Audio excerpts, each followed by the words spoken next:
verifică-ți credința. Există credință sufletească, drăcească și pământească și există credință dumnezeiască. Dacă credința ta este sufletească, drăcească și pământească, nu te deosebești cu nimic de această lume și de cei păcătoși. Dar dacă ai credință dumnezeiască, ești născut din Dumnezeu. Viața ta este sfințită de Dumnezeu, iar tu ai devenit neprihănit și sfânt. Atunci viața ta, în mod evident, se deosebește de această lume păcătoasă.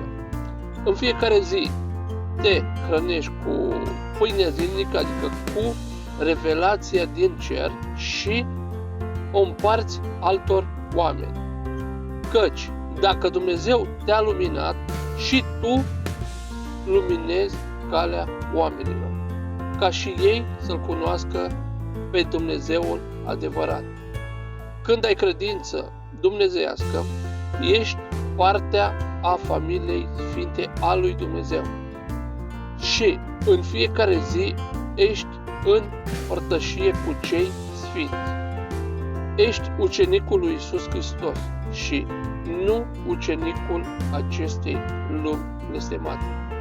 Când Iisus Hristos a venit în această lume, îi făcea de rușine pe farisei, oamenii religioși, arătându-le că erau copii diavolului și credința lor era drăcească, deoarece ei împlinea voia lui Satan.